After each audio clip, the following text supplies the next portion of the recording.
sort of tell you. We were going to talk to Kenny today. Yeah, we're And, still trying to figure it out. Yeah, you guys are built for, adversity and challenges and all that, but I imagine you go home to families that have some concern, right? I mean, Joe Barry said he had to spend the week in the basement, I mean, that's just one more thing that adds to the pressures of the season. Is there anything that you guys have talked about, even your fans are going through to get through this period right now? Period as far as Dealing with COVID. Oh yeah, I mean that's tough, and it's something that like you're never gonna get used to, really, right? It's like we're gonna be in this period for a while, I feel like, and as far as protocol and how you conduct yourself when you're in public and all of that, like I don't see that leaving anytime soon. So keep your circle small, right?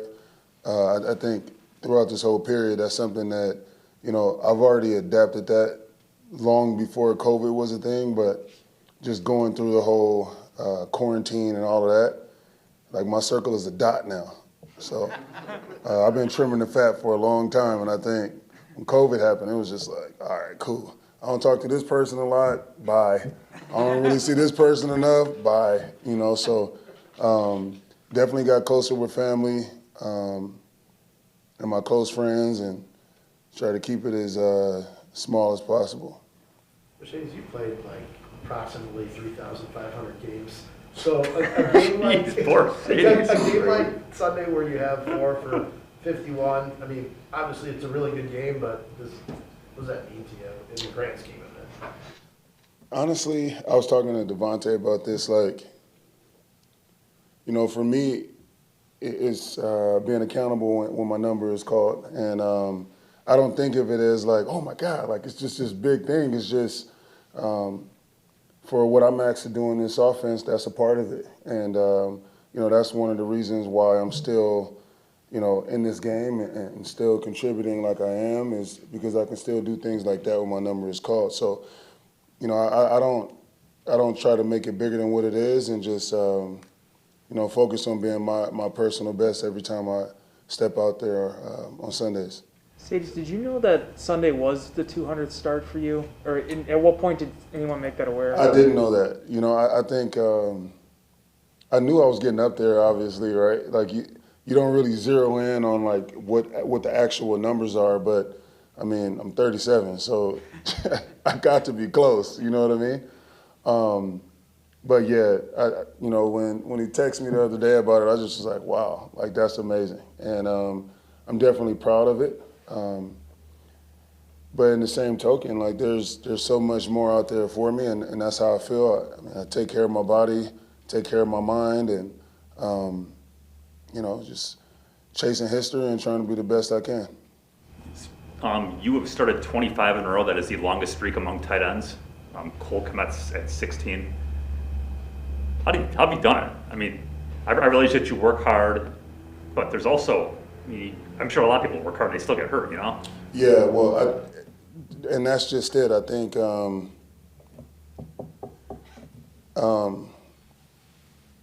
tethered with working hard is catching a little luck, and I think sometimes that's just how the cookie crumbles, right? You bust your butt and work as hard as you can so you can be in position to catch a little luck. And I've just been in that position my entire career. I've been pretty sturdy and, playing the game the right way. And I don't know, man, it's not too much more I can say about it. I think that I put myself in positions where I'm putting stress on my body in the offseason to be able to withstand whatever I'm going to be going throughout the course of the season. So I'm not surprised. I will say that. But, yeah, man, it's definitely a blessing. I don't take it for granted. It's a privilege to play this game, and I'm just, excited that I've been able to play as long as I have and not necessarily having nothing serious to ever set me back. One guy who was a bit unlucky for a while was Josiah. He's obviously doing a lot more for this team right now. What have you seen from him, and have you had any kind of conversations with him as he's moved along? I mean, Josiah just wants to be the best he can be, right? And I think that is the bar in my tight end room is being your personal best every day. Coming into work and finding something to get better at. And it doesn't matter if it's 22 or 37, right? It's about not getting bored with the details and understanding where we're trying to get. If you ever feel like you know it all or there's no more to learn, then you're not in the right room. And that's the standard that we hold. And he's doing an amazing job of doing his best job of what's asked. And the sky is the limit for him. And we were just out there at practice talking about it. Bobby was the same. Bobby came in, bust his butt, worked his way up. It's unfortunate that he had his injury, but before that, he was doing his thing. And the same is going to be for Josiah as long as he is diligent about his approach and his process, and I think he will be. Mercedes, we hear about the standard around here all the time. I wonder if you could define standard in terms of how this team, now 2 years in a row with all kinds of crazy circumstances, find themselves with the best record in the NFC. Yeah, I think, obviously, this is a team of, 53, coaches, practice squad, all of that. But a lot of my conversation comes within our tight end room, right? And, as far as the leaders and what we talk about in our circles, the standard being a professional. And the culture that we have here is for men. And if, you're not a professional about your business, then that's how you disrespect the culture and then get it snatched. And then you start having problems within the organization. And I think we just do a good job of coming in here, working our butts off, not just on the field, but in the meeting room and being accountable. And that will forever be the standard. Building off of that, Mercedes, what's been the biggest challenge for this team as a whole, and how has it made that team better this year? The biggest challenge, I would say, is not being satisfied, right? I think, last 2 years, 13-3 or whatever it was, and then fell short, right? So I think there was something that was similar with those 2 years, right? So now with this year's, it's more on our mind now, right? And I think as long as you have positive self-talk about it and not let it slip your mind and always keep the main thing, we should be able to get over that hump this year, right? Obviously, in this league, you know how it is. I mean, the parity is so good, so the margin for error is super small, right? And that stuff we don't really control that. What we control is how we go about our business and how we approach our process, and whatever happens after that. But it's definitely about lifting each other up, keeping it positive, understanding that where we're trying to get to is going to take a little more than what we've done the past couple of years. And as long as you keep that in the front of your mind, I think we'll be fine. Mercedes, Matt probably won't win Coach of the Year because it seems like coaches that have great quarterbacks never win that. But what do you think is the best thing he's done this year as a coach? I think he falls right in line with what I was just saying, and he's the head man and actually like leading that message, right? Not being satisfied with what we've done. Nobody cares about what you did yesterday, let alone what you did the last couple years. So I think he's done a really good job of continuing to push that message, and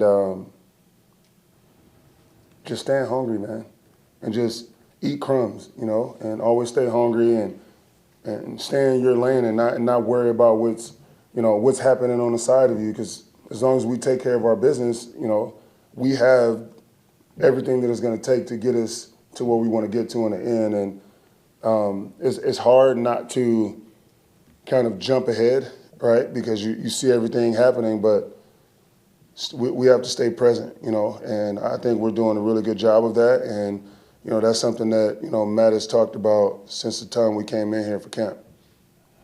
Mercedes, you had more receiving yards and catches on Sunday than you did all of the 2018 season. I think the story you told us back in 19 was the phone call you got from Goody on your way to the airport.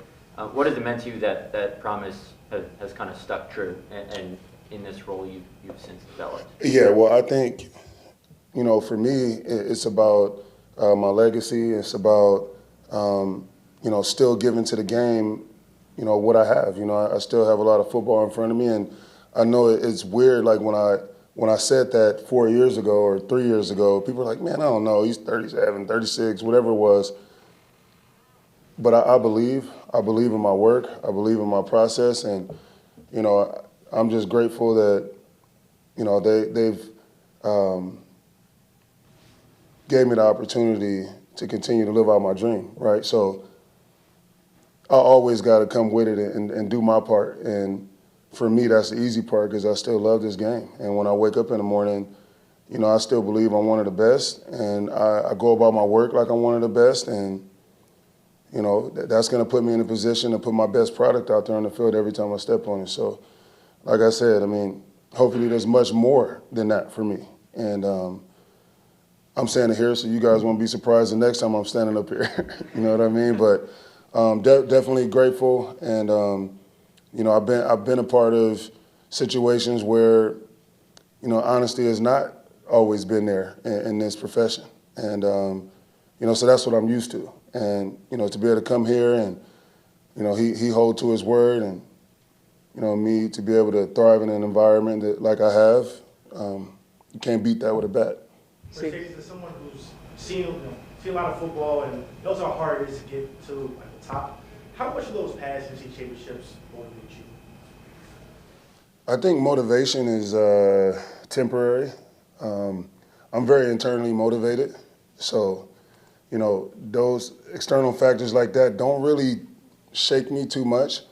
But at the same time, it's tough getting there and not getting the whole thing, right? This season is already just such a physical, just a trying sport, right? Mentally, physically, and once you get there, you want to finish. And I think that's the best thing about the postseason is the finality of it, and knowing that you got to be at your best. And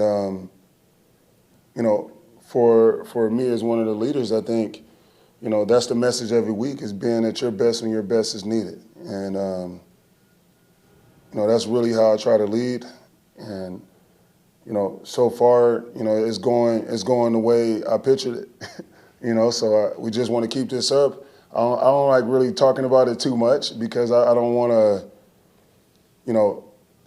the universe, we're in alignment with the universe and whatever it's going to have for us. And right now it's going the way we had planned for it at the beginning. So, hopefully we can keep this thing rolling and be in LA come February. Marcedes, you've been around Aaron now for 3.5 years, but what have you thought of the stretch he's had over the last month? Despite not being being able to practice for the most part to be able to do what he's done. Man, he's different. If I had a fractured toe, and I don't know how bad it is, but even when I hit my toe on a corner or something, like that's a beast, And for him to come out there and do what he's done with no practice, just literally out there and walk through just doing his thing, it just makes sense. It makes sense. Everything that he's put in is coming back. It's coming back to him, right? Like, what do they say? Constant repetition creates conviction, right? So he's done this thousands and thousands and thousands of times. So mentally, he's in his book. He's doing his thing. He's an assistant coach when he's not practicing. So it's kind of, your brain doesn't know what you're not doing physically if you're in it, right? And he's very much in it. And that's why you see what you see on Sunday. So that doesn't surprise me. So Bobby pimps out this golf cart for himself. Do you get one for your Thursday rest days? Nah, I don't get that. I'm kind of jealous of it too. But I don't get that because I'm still out there lifting weights and running and doing conditioning. So it's really no time for me to ride around on a cart. You were out there today though, at least for a little bit for an individual.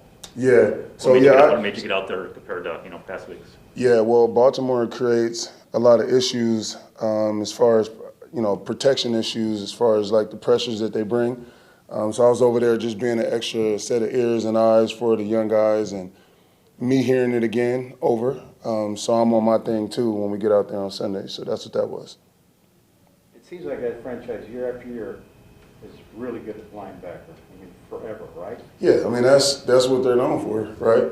That front seven has always been like that. Obviously, I was coming up in a time where their total defense were animals, with Ed Reed back there, and Ray Lewis, and Suggs, and all of them. So, you know, I don't expect anything different as far as effort and how hard they play.